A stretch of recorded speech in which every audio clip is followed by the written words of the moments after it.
Hi, I've been meaning to talk about energies for a long time. I just didn't get around to doing that. Primarily because first thing is that there is not going to be a fixed path that I will follow. I will when you talk about energies, you end up talking about everything because everything in this world has a is reflective of one energy, one type of energy more than the other. So it pretty much entails, pretty much encapsulates everything in this world. When I talk about energy, I end up talking about everything. But it's just a perspective if people are interested into it to see the undercurrents of one energy more than the other in everything that you interact with. Let's start from the start. So, you know that Earth had a violent beginning. It was a big ball on fire, and with excessive pressure, the big composite thing, chunk, just blew away. So, every chunk got a place in the solar system depending upon its mass, its distance from the sun. It developed some kind of a gravity. So everyone got a path to follow that we know as orbit. Even Earth got a path to follow that we know as the orbit. So with time, it started cooling down. But before that, it was still burning. When we start talking about the energy, let's talk about the oldest energy. And the oldest energy is fire. Is fire. Okay. So what happens with fire? There's a prominent thing that happens with fire. When it is good, I don't think anything is good or bad, but then let's talk about one aspect, and the popular way of addressing that aspect is good aspect. The one good aspect is that you know that fire is actually a result of the exothermic reaction. When there is a difference in the energy during the reaction of the reactants and the product, the excess energy goes away in form of fire and heat. All right, so what happens when you're dealing with fire energy, uh, and if you see there is an excess of fire energy in one person, how would you identify them? There is excess of aggression, there's excess of ambition, there's excess of passion, there's excess of lust for anything. Greed. Let's replace the word with greed. So they just want to do a lot many things, and in the way they want to have possession of things. They want to transform you. So when you're dealing with the predominantly fire energy, they want to change you, and they're not doing it for themselves. It is in your larger good, but then it's too much to handle. Too much aggression, too much everything. I remember my father, he had a lot of fire energy in himself. He just wanted to transform you for the better. And that's how. So when you're dealing with fire energy, they want to transform you. You feel your own identity has gone. And although the end result is good, but at the good part of, as I said, of fire is that it transforms you. The bad part is there is conflagration. There's too much heat. There's too much you end up spreading yourself too thin, and so you look out for an exact opposite, and the exact opposite is water. You look out for water energy. Now the good thing about water is that it cools you down. Earth, after being a when it cooled down, it had water on its surface, so it was really needed. Too much of fire, too much of burning, that of course turned coal into diamonds, that of course led to making of a lot of cooking up of a lot of noble metals and so on. But it did cause a lot of charred things spread around. So some peace, some cool, some happiness was needed, and so there was water. The good thing, as I said, it cools, it brings happiness. There's too much. When you're dealing with water energy, they express their emotions very freely. There's too much attachment going on. But the bad part is there is a lot of changeability. Those people who profess their attachment for you, they themselves change sooner than you realize, and then things get murky. When water gets dirty, you want to dissociate with it. So when there's too much dirty emotions, there's too much trauma, you dissociate with the situation, and get detached, and that's when your identity comes forth. People who have gotten themselves detached from a situation, they get into a quieter zone. That's the time they first realize, that is the first time they realize what exactly they are.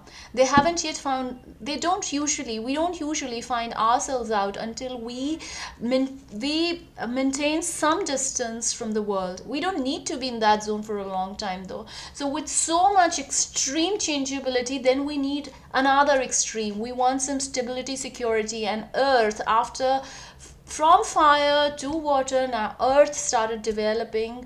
Earth, ground, it started developing land. Land gives us security, it gives us stability.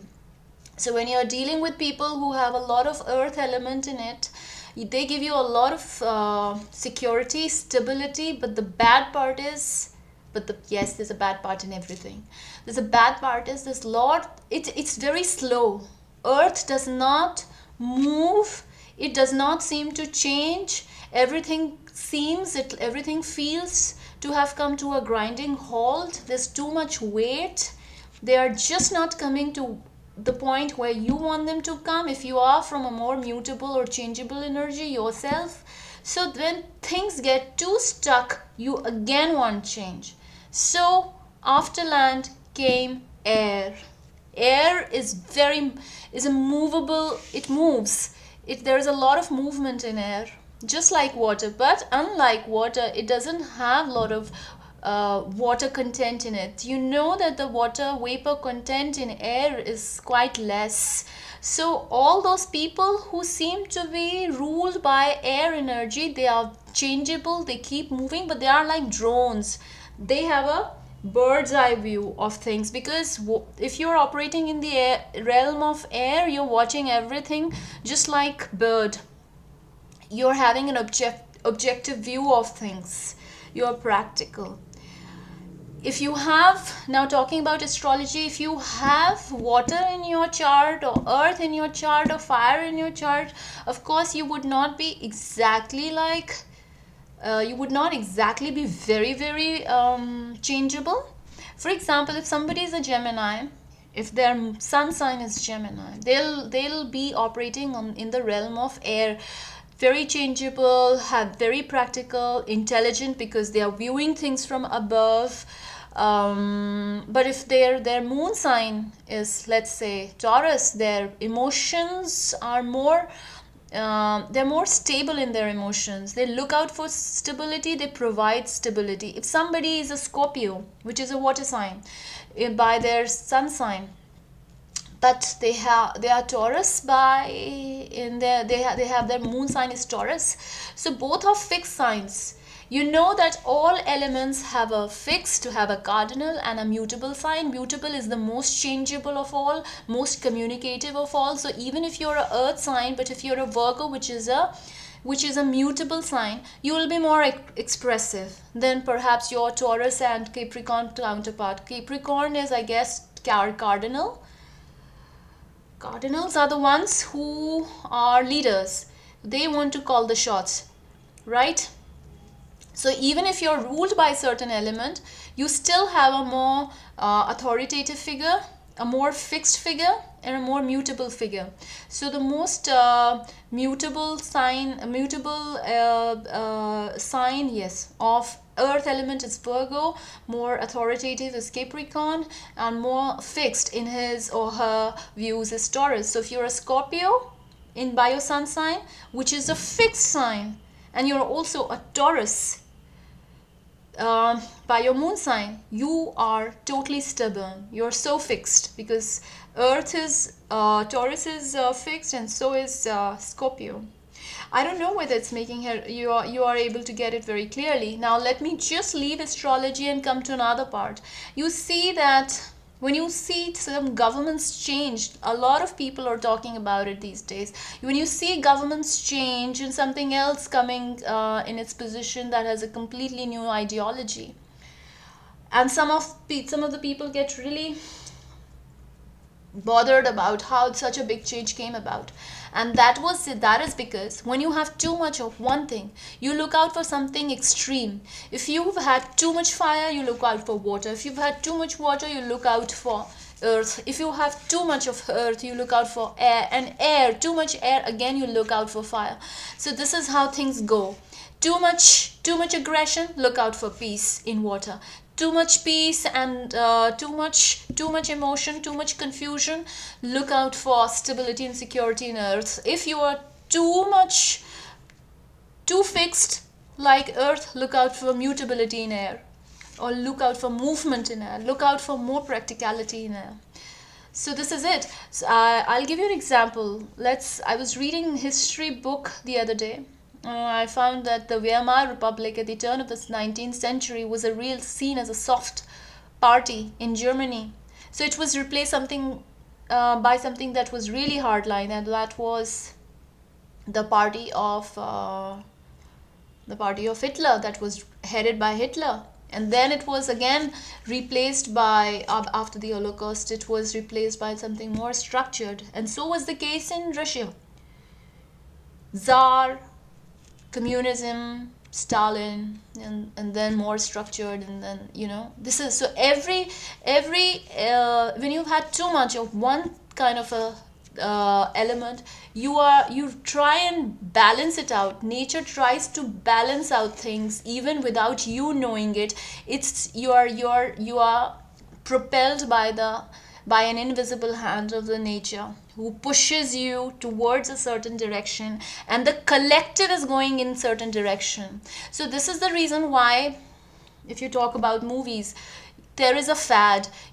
Everyone seems to be liking one person, and when that fad is gone, they just wonder how they found somebody so not up to their taste to be as one of their heroes, and then somebody completely different takes over. So this is how the energies keep moving about, and the nature keeps balancing itself. And you think that you have your own opinions, but your opinions is governed by the larger scheme of things, the nature's wheel, which is self-correcting itself. You're just one of the knob of the big wheel in the nature. So basically your ideas are aligned with the idea. You are the circle. It's like, see it as a Venn diagram. So you are a small circle, and this is nature is a big circle, and you are aligned. The longer you take to align yourself with the big circle, harder it would be. I guess I think at least I've expressed what I had to. I hope it made sense to you guys. Bye.